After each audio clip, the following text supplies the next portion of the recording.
where Allah says don't be happy.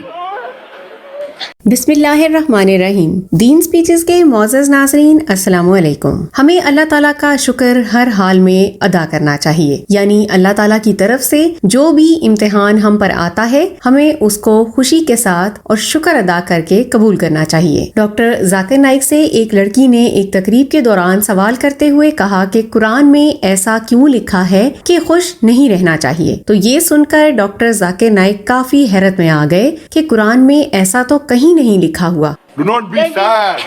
Don't be sad. असल में इस लड़की के कहने का मतलब ये था कि कुरान में इस तरह जिक्र हुआ है कि किसी चीज पर खफा नहीं होना चाहिए, लेकिन लड़की नर्वस हुई और सवाल ही गलत कर डाला। हर शख्स जो कि हॉल में मौजूद था हंसने लगा और डॉक्टर जाकिर नाइक भी मुस्कुराए और खुद लड़की को भी हंसी आ गई। उसके बाद लड़की ने सही तरह सवाल करते हुए कहा कि अल्लाह ताला ने कुरान मजीद में खफा होने के मुतालिक कहा है कि खफा नहीं होना चाहिए, तो खुशी के मुतालिक क्यों नहीं कुछ कहा कि खुश रहना चाहिए। डॉक्टर जाकिर नाइक ने जवाब देते हुए कहा कि अल्लाह ताला ने कई बार खुश रहने का भी जिक्र कुरान मजीद में किया है। डॉक्टर जाकिर नाइक इसका जवाब देते हुए कहते हैं कि जो ईमान लाए हैं वो कभी खफा नहीं हो सकते। इसकी वजह ये है कि वो अल्लाह की रजा में खुश रहते हैं। अल्लाह जैसे भी हालात उन पर तारी करता है वो हमेशा शुक्रगुजार रहते हैं। Because a believer can never be sad.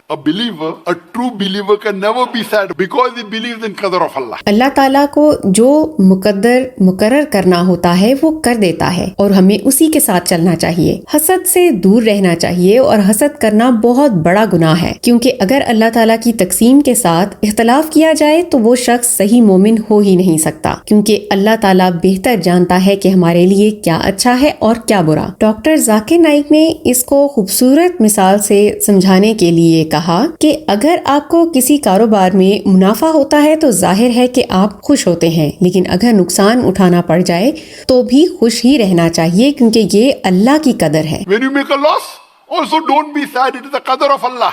रिज़्क का वादा अल्लाह ताला ने इंसान के साथ किया है। हमारे हिस्से का जो रिज़्क है हमें जरूर मिलेगा। इस बारे में डॉक्टर जाकिर नाइक ने एक हदीस का हवाला देते हुए कहा कि हुजूर सल्लल्लाहु अलैहि वसल्लम कहते हैं कि अल्लाह ताला ने इंसान का रिज़्क इस दुनिया में आने से 50,000 साल पहले भिजवा दिया होता है। तो इससे जाहिर होता है कि हम चाहे अल्लाह की कदर पर खुश हों या खफा, लेकिन रिज़्क तो हमें वही मिलने वाला है जो नसीब में है। बाज लोग इस चीज का लालच करते हैं कि कारोबार के बड़े से बड़े डील करनी चाहिए, हमें ज्यादा मुनाफा होगा, लेकिन वो लोग बेवकूफ हैं। कुरान और सुन्नत के मुताबिक कारोबार करो और फिर आगे जो कुछ होता है उसको खुशी से कबूल करो, क्योंकि वही अल्लाह की मर्जी है और मेहनत भी तुम कुरान और सुन्नत के मुताबिक करोगे तो फल भी अच्छा ही मिलेगा। बाज दफा अगर नुकसान की शक्ल हमें दिख जाए तो फिर भी समझ लो कि इसमें अल्लाह की मर्जी शामिल है और इसी में मेरी भलाई होगी, इसीलिए तो अल्लाह ने ये चाहा।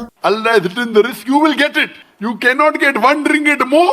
You cannot get 1 ringgit less. इसकी सबसे बड़ी मिसाल डॉक्टर जाकिर नाइक ने अपनी ही दी, क्योंकि डॉक्टर जाकिर नाइक को इंडिया से मुल्क बदर किया गया है, क्योंकि गैर मुस्लिम सियासतदानों को ये लगता है कि डॉक्टर जाकिर नाइक के बयानात दहशतगर्दी हैं। तो इस बात को सामने रखकर डॉक्टर जाकिर नाइक ने कहा कि बाज लोग मुझे कहते हैं कि आपको अफसोस नहीं होता कि जिस काम की वजह से आप जलावतन हुए हैं वो काम आपको नहीं करना चाहिए था। तो मैं उनसे कहता हूँ कि नहीं, मुझे अफसोस नहीं होता, मैं खुश हूँ, क्योंकि अल्लाह की कदर इसमें है। Are you sad that you did something in India which you should not have done? I said, I'm not sad. कदर of Allah. Doctor Zakir Naik ने इस बात को एक भारतीय इस्लामिक आलिम की ज़बानी ये बताई कि वो कहता है कि आज तक मैंने कोई दाई नहीं देखा जो दावत की वजह से घर छोड़ दिया हो, यानी हिजरत कर गया हो। डॉक्टर जाकिर नाइक कहते हैं कि मैं खुश हूँ अल्लाह के इस फैसले से, क्योंकि मैंने अपना घर बार कुर्बान कर दिया अल्लाह के रास्ते में और इंशाल्लाह इसका इनाम भी बड़ा मिलेगा।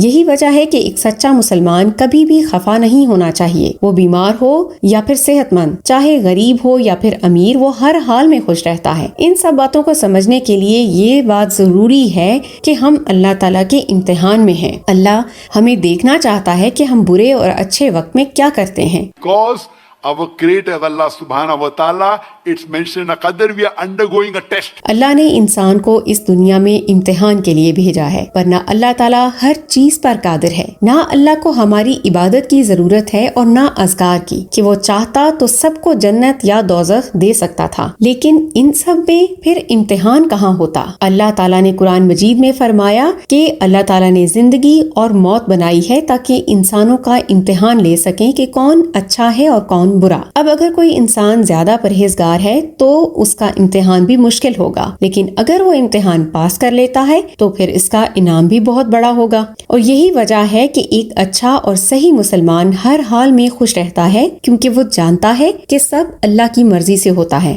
For a believer, the more difficult the test, and if he passes, high reward. ناظرین، اللہ تعالیٰ ہم جیسوں پر رحم فرمائے، کیونکہ جہاں ڈاکٹر ذاکر نائک جیسے لوگ دین کی خاطر ملک چھوڑ دیتے ہیں پھر بھی وہ خوش رہتے ہیں، وہی ہم جیسے گناہگار ناشکری کرتے ہیں۔ اللہ تعالیٰ ہم سب مسلمانوں کو ہر حال میں خوش رہنے کی توفیق عطا فرمائیں، آمین۔ امید کرتے ہیں آپ ڈاکٹر ذاکر نائک کے ان جوابات سے ضرور مطمئن ہوئے ہوں گے۔ اسی طرح کی ایمان افروز ویڈیوز کے لیے آپ سبسکرائب کیجئے ہمارا چینل دین سپیچز۔ ہم ملتے ہیں آپ سے اگلے ویڈیو میں، اپنا خیال رکھیے، اللہ حافظ۔